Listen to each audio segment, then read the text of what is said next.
Glória a Deus, né? Para quem não me conhece, eu me chamo Claudineia. Para a glória do Senhor, né? Tenho 2 filhos aí, o Fábio, com 24 anos, mas 23, filho. 23. E a Maria Isabel com 11, né? E o meu marido, que ficou lá trabalhando no seu comércio, né? Nós temos uma lanchonete em Biritiba. E me abençoou, né? Pediu que eu fosse usada por Deus. E eu clamo muito isso, né? Porque quando nós falamos de finanças, quando nós falamos de dinheiro, há muitas dúvidas no nosso coração, né? Você pode até ter conhecido a Cristo, estar aqui na igreja, você dizer para você mesmo, eu sou cristã há 10, 12 anos, mas talvez tenha alguns princípios que você não segue, e Deus se move pelos seus princípios, pela sua palavra. Deus não se move por aquilo que eu acredito, por aquilo que eu vejo, por aquilo que eu penso, e sim pela palavra dele. Então quem tem que caminhar na palavra dele somos nós, e não ao contrário. E na vida financeira, muitas vezes nós caminhamos pelo percurso do mundo aí, né? O mundo aí de consumismo, o mundo aí de, olha, eu posso fazer o que eu quero, eu não me importo com ninguém. Vamos viver o hoje, não pensar no amanhã. É isso que o mundo vive, né? Se você estudar um pouco sobre economia, tem até, vamos se dizer assim, uma conspiração, né? De alguns economistas que falam que, na verdade, não existe nem crise financeira num determinado país. Na verdade, existe um ciclo, né? Então, aqueles grandes governantes, aquelas pessoas que têm muitas empresas, elas começam a fazer com que a economia suba, ou seja, eles abrem mão, né? Eles pedem para os bancos começarem a permitir o financiamento de muitas coisas, né? Se eu me recordo desse tempo, que algum tempo atrás era fácil comprar algo. Você ia no banco, tinha empréstimo, você ia no banco, conseguia comprar carro, casa, e aquela economia crescendo, né? Todo mundo comprando. Chegou num topo, o povo não aguentava mais pagar. E o que acontecia? A economia descia. Há uma conspiração, não digo que isso é na palavra de Deus, mas para quem estuda economia fala que isso é um propósito desse mundo. Quem está mais rico nessa crise fica mais rico. Pensa bem, você economizou seu dinheiro, você não foi escravo dos bancos, do financiamento. Quando a economia começa a entrar em crise, o que acontece? Terreno fica barato, carro fica barato, você compra as coisas pela metade do preço. Então, na verdade, muitos dos especialistas em economia dizem que isso é um ciclo para eles ficarem assim mais ricos mesmo. E nós, como filhos de Deus, cristãos, nós não devemos andar por este caminho. É difícil? É difícil. Quem não gosta de comprar cartão de crédito, quem não gosta de sair, passear, né? Curtir a vida por aí. Mas alguns princípios que nós quebramos. E Deus quer fazer, amém? Eu creio que Deus quer fazer imensamente na minha e na tua vida, e Ele vai fazer. Amém? Se você olhar aquilo que Deus tem falado nessa virada de semestre, Ele tem nos incomodado e tem tratado comigo, com você nesta casa, sobre coisas internas e não externas. O que Deus quer tratar comigo e com você é algo que está interno, é algo que está oculto.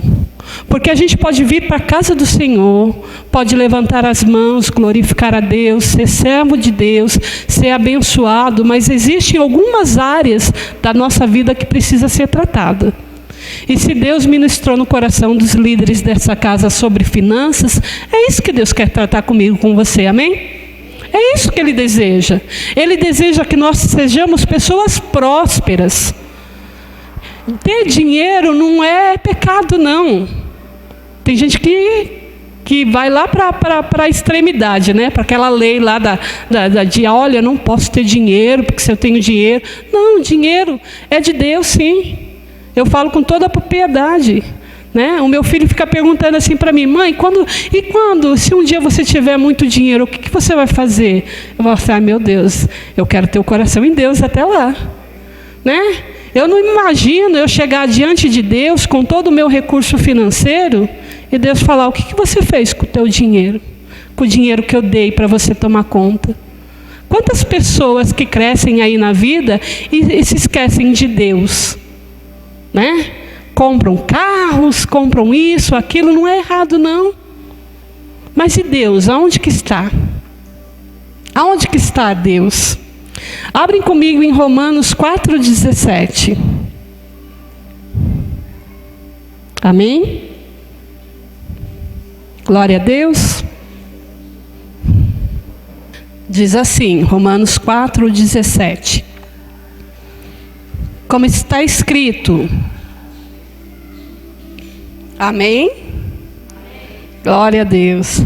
Como está escrito: por pai de muitas nações te constituí, perante aquele no qual creu, a saber Deus, o qual vivifica os mortos e chama as coisas que não são como já fossem. Está aí? Vamos ler o finalzinho, de Romanos 4,17. E chama as coisas que não são como se já fossem. E chama as coisas que não são como já fossem. E chama as coisas que não são como já fossem. Repete de novo para entrar no coração. E chama as coisas que não são como se já fossem. Amém? Glória a Deus. Quem chama a existência as coisas que não existem ainda? O próprio Deus. Quando Deus criou todas as coisas, Ele fez pelo poder do quê? Da sua palavra. As crianças, quando eu ministrei a aula do poder de Deus sobre todas as coisas, né? Sobre o poder da criação, elas ficaram assim: nossa, mas tia, como? Ele não pegou na mão para fazer um animal? Não, foi com o poder da tua palavra. E você tem que acreditar que pelo poder da palavra de Cristo, Ele faz coisas impossíveis. Aquilo que você nunca imaginou, Deus pode fazer. Porque Deus é o Criador de todas as coisas, amém? É Ele que cria, é Ele que faz, é Ele que restaura, é Ele que cura, é Ele que liberta. E se nós não acreditarmos nessa palavra, e se nós não acreditarmos naquilo que Deus pode fazer, de nada, gente... Eu posso falar aqui à toa. Se você não acreditar no Deus que existe na tua vida, e que Ele vai te abençoar, e que Ele pode te fazer prosperar em todas as áreas, mas inclusive a financeira, é você não acreditar em Jesus. A palavra de Deus fala sobre um outro Deus também. Vamos pegar Mateus 6:24. Eu vou ler junto com vocês aqui no telão, tá bom? Mateus 6:24.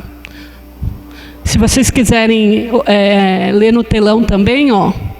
Ninguém pode servir a dois, porque ou há de odiar um e amar ao outro, ou se dedicará a um e desprezará o outro.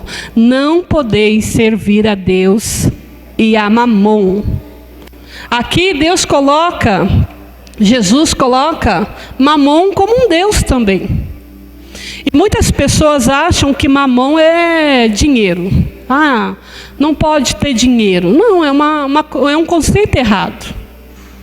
Mamon, na verdade, é um poder espiritual que prende e escraviza através do dinheiro. Então, o que Mamon é? É um poder espiritual das trevas, que prende e escraviza as pessoas através do dinheiro. Então, você pode ter dinheiro e ser servo de Cristo, sim. Você pode ter dinheiro e ser um canal de graça para muita vida. O que você não pode? É o dinheiro te ter. O dinheiro não pode te ter, você não pode ser dominado pelo dinheiro. Você que tem que dominar o dinheiro, você que tem que dar o destino. Ou seja, quando você recebe o seu salário, quem vai dar o destino a ele é você, e não o dinheiro. Mas o que a gente faz? nós recebemos o nosso salário e começamos a ver N motivos. A gente pega o nosso salário e começa a pensar: nossa, Deus, é muito pouco. Nossa, Deus, é isso. Nossa, eu tenho que pagar isso, eu tenho que pagar aquilo. Por uma má administração financeira, que eu vou falar mais para frente, a gente faz com que o dinheiro nos domine. E você tem que determinar aquilo que você vai gastar, aquilo que você vai comprar, aquilo que você vai semear. Porque nós somos mordomos de Cristo. Todo o dinheiro que nós temos não é nosso. Nós administramos para Deus. E é isso que eu quero entrar com você também. Pega 1 de Pedro 2,9. Amém? Isso é o início de tudo, de toda a administração financeira, de tudo aquilo que você tem para servir na casa de Deus. A sua casa, a sua família, começa com um princípio muito básico. Diz assim, 1 de Pedro 2,9. Mas vós sois a geração eleita, o sacerdócio real, a nação santa, o povo adquirido, para que anuncieis as virtudes daquele que vos chamou das trevas para a sua maravilhosa luz. Então vou repetir de novo: mas vós sois a geração eleita, sacerdócio real, nação santa, o povo adquirido, povo adquirido, povo adquirido.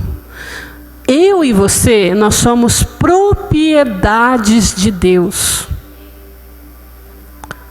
Jesus na cruz nos adquiriu. Como chama isso? Como aconteceu isso, irmã?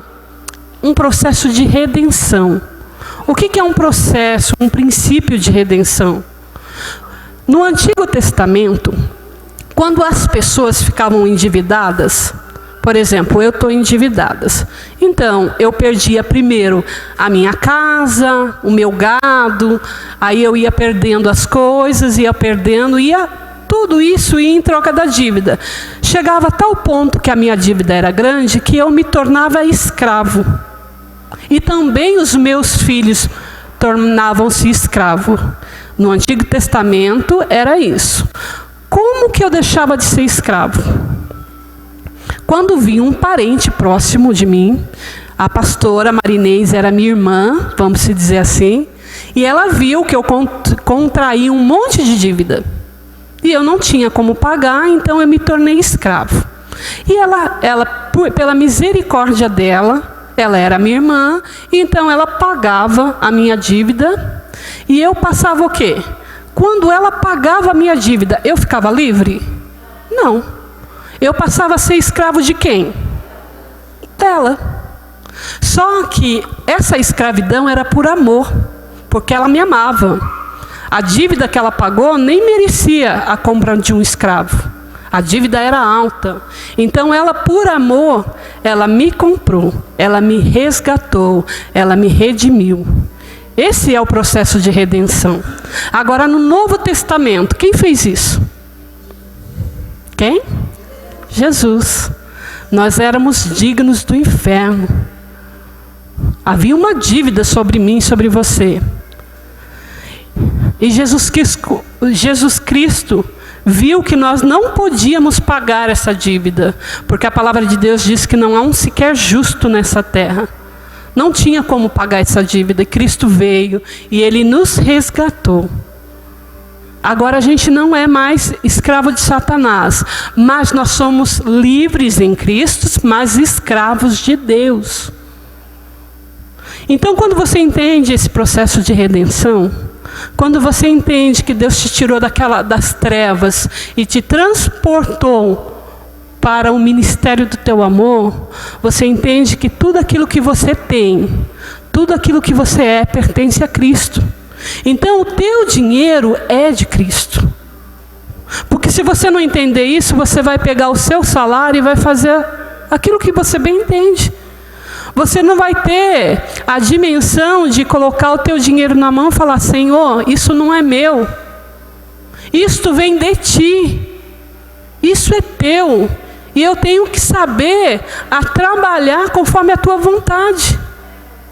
Porque nós não dizimamos, nós não ofertamos, nós não primiciamos? Porque na verdade nós não reconhecemos Deus como Senhor da nossa vida. Porque quando você reconhece que Deus é o Senhor, o dízimo, a oferta, a primícia, você consegue. A primícia, o dízimo, quando eu dizimo, eu faço um memorial a Deus. Quando eu dizimo na casa de Deus, eu reconheço esse princípio de redenção. Ou seja, quando eu coloco meus 10% de tudo que eu ganho, eu reconheço que todo o meu dinheiro não vem de mim e vem de Deus. Hoje, se eu tenho um emprego, hoje, se eu tenho uma família, uma casa sobre mim, vem de Deus. É como a pastora falou, não é pela minha força. Se for pela minha força, se for pela minha força, pela sua força, nós estaríamos recebendo aí quantos mil? 10, 15, 20? Mas não é pela minha força. Eu posso trabalhar 24 horas, mas se Deus não me abençoar, o que vai acontecer? O meu marido, eu estava conversando com ele a respeito disso. Ele disse, nossa, Néia, você falando sobre essas coisas, eu lembrei de um amigo. Que ele trabalhava e ele ia lá no nosso comércio e falava, nossa, o que aconteceu? Eu dobrei hoje. Nossa, eu dobrei, né? Dobrar quer dizer fazer hora extra, né? E ficou assim por anos, ele naquela correria. Depois ele ficou uns 2, 3 meses sem aparecer, e quando ele apareceu, muito magro, né? Muito abatido. O meu marido perguntou, o que estava acontecendo, né? Você sumiu daqui. Ele falou assim, sabe aqueles anos que eu estava falando, que eu estava dobrando, correndo para fazer...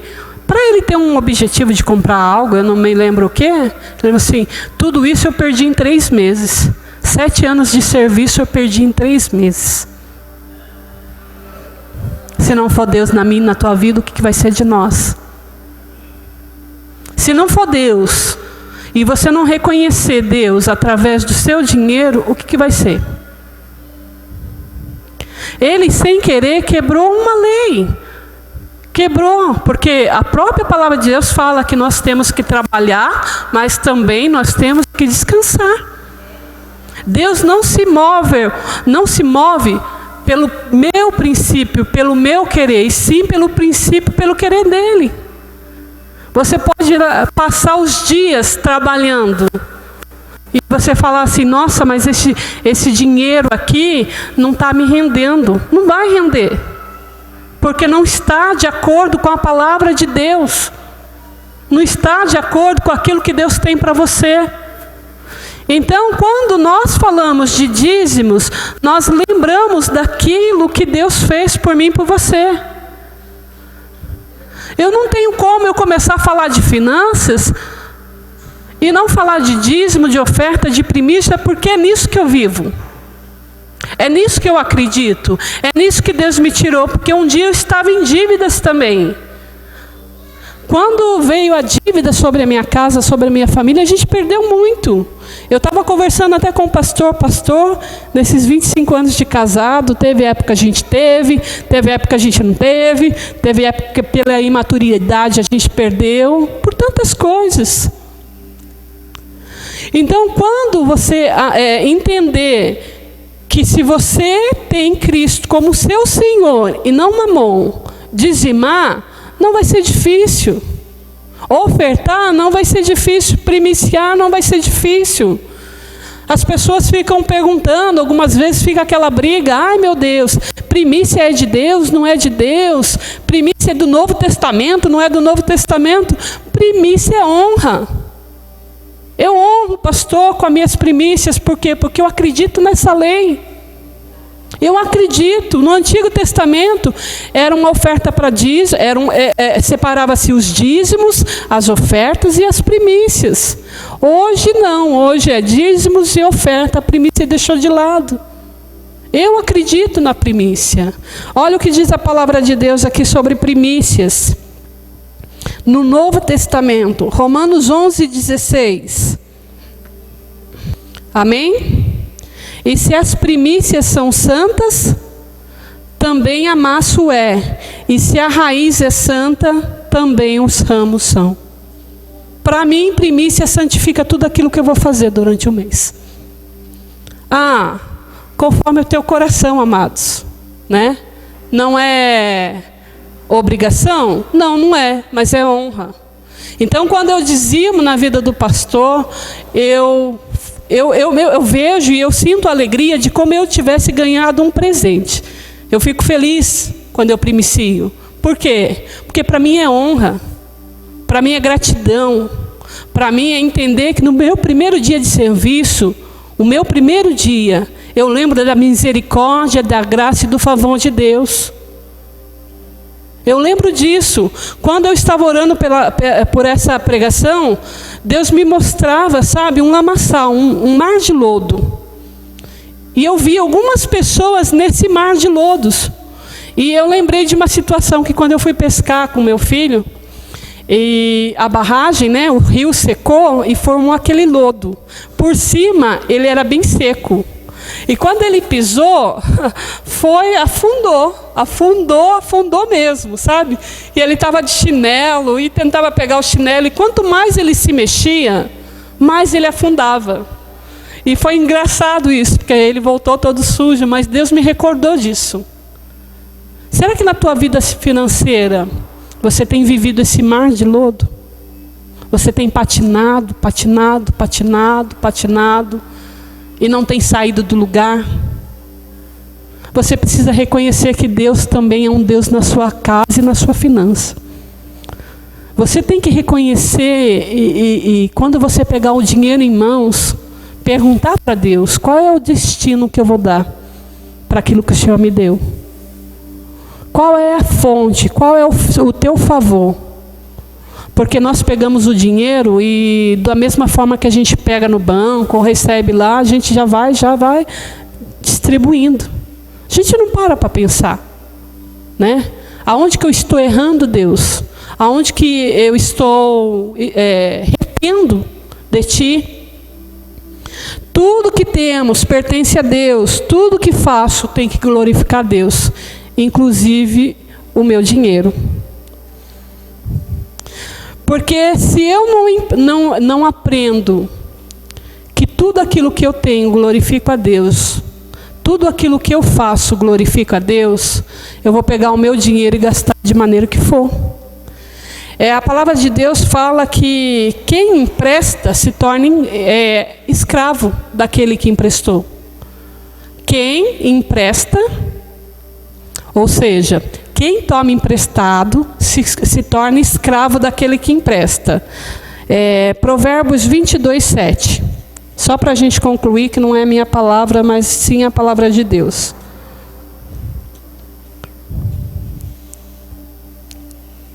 O que diz a palavra? O rico domina sobre os pobres, e o que toma emprestado é servo do que empresta. Quem já tomou dinheiro emprestado? Quem já fez empréstimo do banco? Quem tem cartão aí na mão? Cartão de crédito. Olha para você ver, quem toma emprestado é servo do que empresta. Quando eu empresto de uma financeira, quando eu empresto de um banco, eu me torno servo daquilo que eu emprestei. Por isso há uma dificuldade muito grande em pagar dívidas de banco. Por isso há uma dificuldade muito grande de pagar cartão de crédito. Não é que seja errado não, gente. Sabe, eu uso cartão de crédito também. Mas a ordem de Deus para a minha vida é fazer um movimento inverso. Deus tem falado comigo desde abril, mais ou menos. Olha, recebe primeiro e depois gasta. Essa é a ordem que Deus deu para a minha vida. E a gente é afoito, né? Eu fiquei doida para comprar um equipamento, que eu preciso muito desse equipamento. Preciso muito desse equipamento. E eu fui lá, aos pés do Senhor ontem. Deus, nossa, mas se eu juntar os meus cartões... sabe aquela coisa enganosa que a gente faz? Todo mundo tem a sua lábia perante Deus, né? Os meus cartões, se eu pegar isso, pegar aquilo, nossa, talvez dê o valor. E Deus falou, não gasta. E eu falei assim, meu Deus, mas eu preciso, mas não é o tempo de gastar. É o tempo de eu me organizar financeiramente, é o tempo do dinheiro que entrar na minha vida, eu não ter cartão de crédito para pagar, de eu não ter... As contas a gente sempre vai ter, gente. Não tem como, né? A mão de Deus vem sobre tudo isso. O poder de Deus vem sobre toda a nossa vida. Mas quando a gente alinha o nosso coração com Deus... vocês lembram da passagem da multiplicação do azeite? Da viúva, ela estava num processo, né, de escravidão, né? Os filhos iriam ser escravos pela dívida do marido. É aquilo que eu falei, né? Quando não se pagava a dívida, se tornava escravo. Então aí veio um profeta e falou o quê? O que você tem? E ela falou o quê? Só um pouquinho de azeite. Deus vai fazer um milagre através daquilo que você tem. E você tem para Deus operar o teu milagre. Quando Pedro estava Jesus e Pedro, né? Aí cobraram um imposto, não cobraram? E o que Jesus fez? Falou para Pedro, Pedro, vai lá e pesque, né? E da boca de um peixe saiu o quê? Uma moeda, na quantia certa daquilo que ele precisava para pagar imposto. Pedro era o quê? O que Pedro era? Era um peixe? E Deus operou o milagre através daquilo que ele tinha, daquilo que ele fazia. Você tem pedido milagre para Deus financeiro? Olha para as tuas mãos. O recurso está aí. Está aí. Não precisa inventar manobras e estripulias, porque o teu milagre Deus já deu em tuas mãos. Qual é o teu dom? Aquilo que você consegue fazer. Eu vivi esse milagre, porque quando veio as dívidas na minha casa, eu tive que vender uma loja. Nós tínhamos 3 comércios, vendemos um na época. E o que aconteceu? Eu falei assim, fiquei desesperada, Deus. As dívidas estão aí, o dinheiro da loja já foi embora, isso, aquilo. E Deus começou a operar naquilo que eu tinha. Havia uma mulher que fabricava salgados para o meu marido. E eu falava assim, não, eu posso fazer o grande. Salgado grande eu consigo fazer. E dali foi... deu para pagar uma continha e tal, e aí ela fabricava bastante salgado, e inclusive nós ainda fabricamos bastante, graças a Deus. É misericórdia de Deus mesmo, porque eu não sabia nem fazer salgado, mas eu tinha ali uma providência na minha mão e eu não enxergava. Aí eu falei para o José, né, ô alemão, você paga tanto todo dia para a mulher, eu vou fabricar, porque assim o dinheiro fica na casa, daquilo que eu tinha. Foi. Hoje o salgado, eu estava conversando com o pastor, chega a pagar 90% das minhas contas. Aquilo que você tem. Deus te dotou de dons e talentos. Para de empurrar com a barriga, para de pedir para Deus. Deus me revela. Deus já te revelou. Deus já te mostrou. Você é dotado de dons e talentos, porque você é cheio do Espírito Santo. Não tenha medo, não tenha vergonha, não tenha. Para de procrastinar, empurrar com a barriga uma decisão que Deus já colocou no teu coração. De prosperar em Cristo. Eu quero ver professores sendo formados nessa casa para ministrar para os meus filhos. Eu quero ver empresários, médicos, dentistas, pessoas que trabalham no comércio. Porque isso é glorificar a Deus também com os teus recursos. Talvez você fale assim, mas eu só sei cuidar de criança. Mas é através disso que Deus vai te honrar.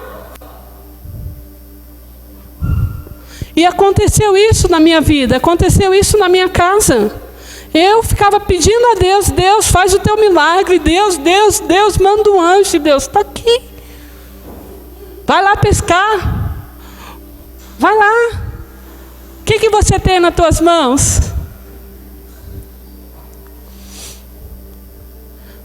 Tem algo nas tuas mãos? Deus tem falado aí? Tem. Não inventa moda, não. Não fica inventando assim, olha, dá vontade, eu também tinha. Eu falei assim, não, Deus, eu vou fazer isso, eu vou fazer aquilo. Está ali nas tuas mãos. É o teu dom, é o teu talento. Deus vai suprir toda a tua necessidade. Você precisa entender que através desse princípio, primeiro princípio, organização. Ou seja, você precisa saber aquilo que você ganha. Quanto que você ganha? Pensou? Quanto que você gasta? É a mais? É muito a mais? Pede para Deus, Deus me ajude a organizar a minha vida financeiramente. Deus vai fazer. Só que precisa vir daqui, não tem como. Você precisa acreditar que Deus pode operar o teu milagre. Mas primeiro você tem que se organizar. Segundo, planejar. Ai Deus, me organizei. Olha, quando eu não era organizada, mas quando eu fiz a lista daquilo que eu pago e daquilo que eu recebo, eu fiquei desanimada. Há alguns anos atrás, eu disse, meu pai, eu queria fugir daquela lista, porque quanto mais eu colocava, olha, eu preciso pagar, mais eu desanimava. Porque aí Deus me mostrava outras coisas. Não, ó, você paga. Eu não sabia aquilo que eu tinha em minha mão. O dinheiro entrava, pelo mesmo lado que entrava, ele já saía. Não sabia. Não tinha organização financeira. Deus não pode agir no meio de bagunça. Deus é um Deus ordeiro. Deus é um Deus de ordem.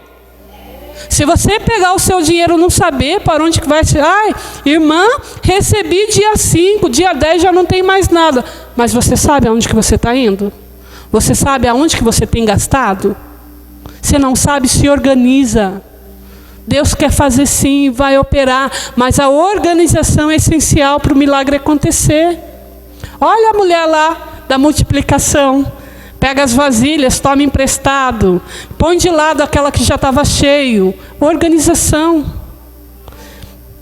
Planejamento. Planeja crescer para a glória do Senhor. Planeja isso. Planeja o crescimento. Sabe, começa a estudar, começa a buscar em Deus. Deus, naquilo que eu posso crescer em Ti. O crescimento, o planejamento financeiro faz com que você durma bem em Cristo. Quantas pessoas, eu já perdi noite de sono, graças a Deus não perco mais, mas perdi noites de sono por causa das contas, por causa das dívidas. Foi Deus que fez? Foi eu que fiz. Eu fui à frente daquilo que Deus falou. E aí eu pegava o versículo bíblico. Eu tenho que agir pela fé. Ia lá e me enchia. Meu Deus. Enchia o cartão de crédito. Estourava o limite do cartão. Eu vou agir pela fé. Não, é pela fé que você vai agir. Entendendo que Deus é um Deus ordeiro. Que você precisa de administração. Começa a fazer isso. O milagre vai acontecer. Deus está assim, ó, com a mão assim, ó, bem pertinho, assim, ó. Vai, levanta e vai, está aqui, ó. Deus está querendo abençoar, mas a gente não se coloca debaixo da proteção de Deus. Quando você se endivida, quando eu me endivido, o que acontece? A gente deixa de honrar a Deus. Uma das primeiras coisas que a gente faz é deixar de dizimar, de ofertar.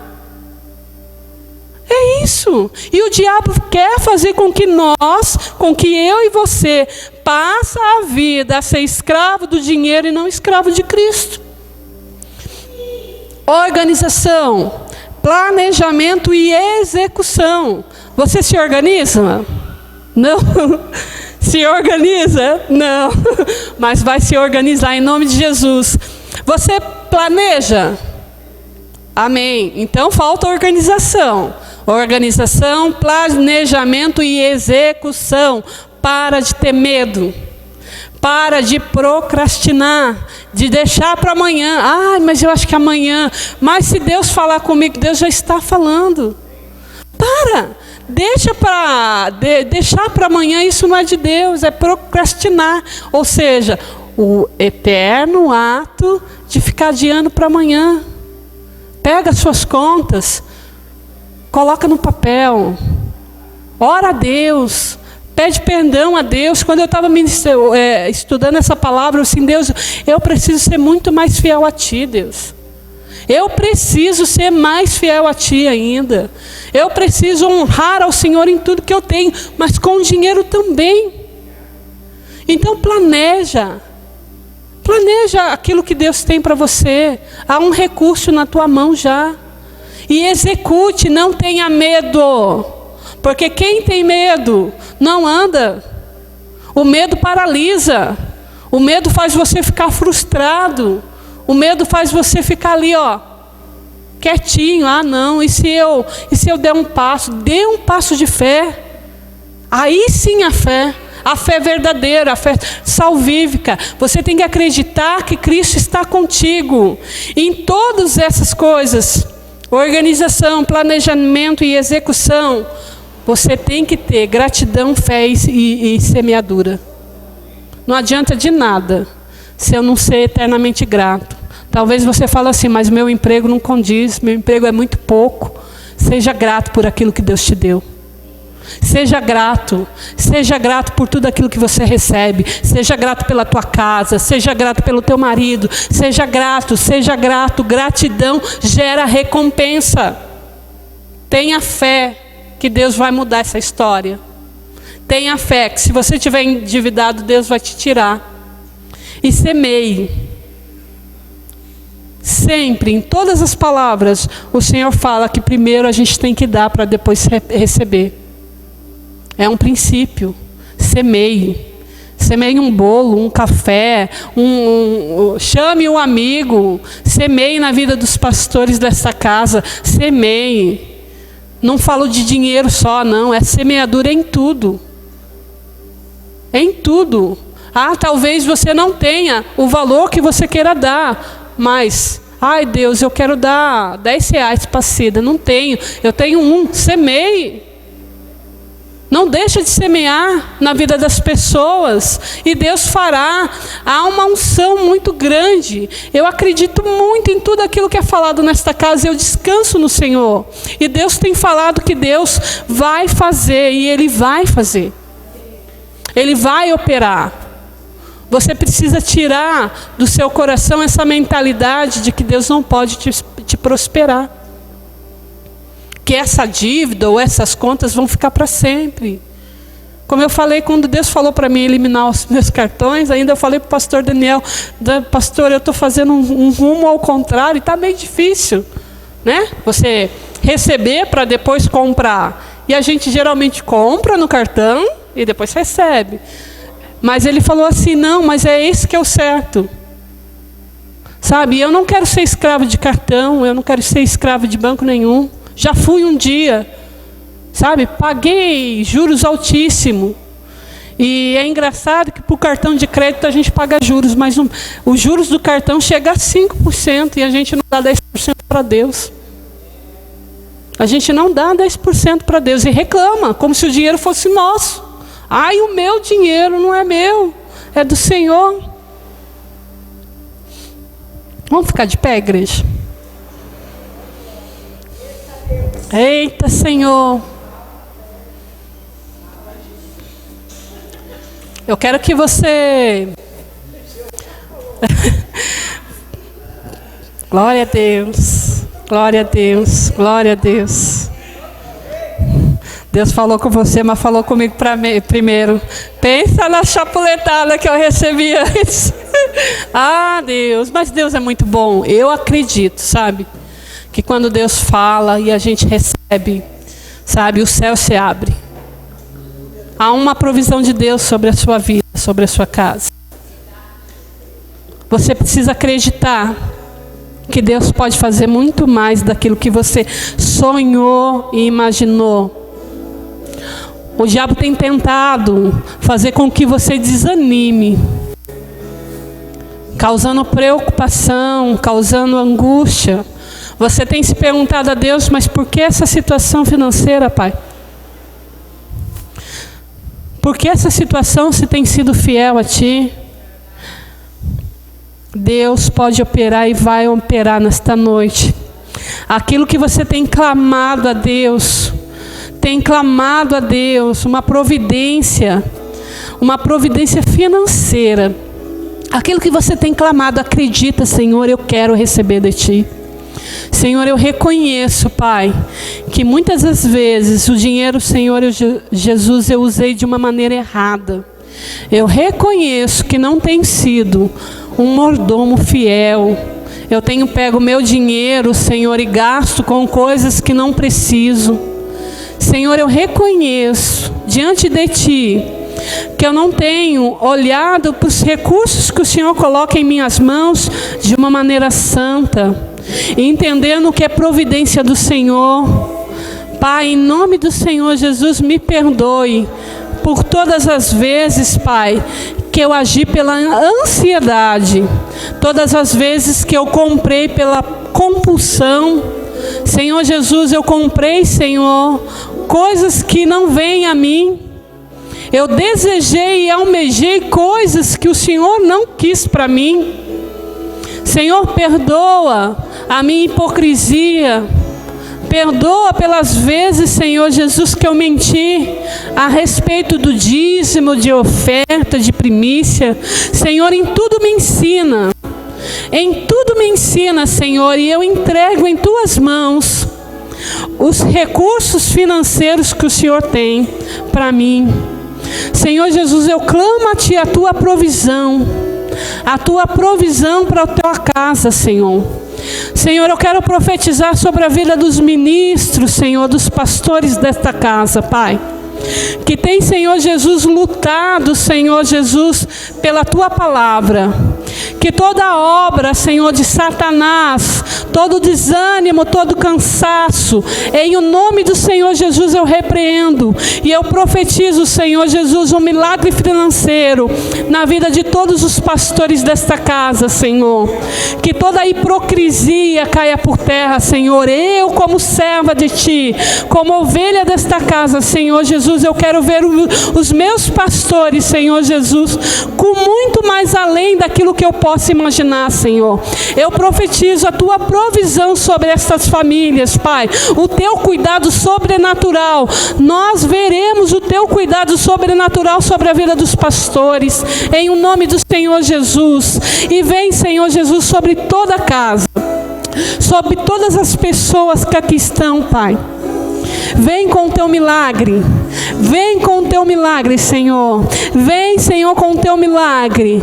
Arranca, Senhor, todo medo, todo receio, toda palavra que vem vinda do inferno, palavra de desânimo, palavra de derrota, palavra, Senhor Jesus, que tem prendido os Teus servos, palavra, Senhor Jesus, que tem aprisionado os Teus servos, dizendo que eles não vão conseguir, dizendo, Senhor, que eles não são suficientes, que eles precisam de pessoas para ajudá-los.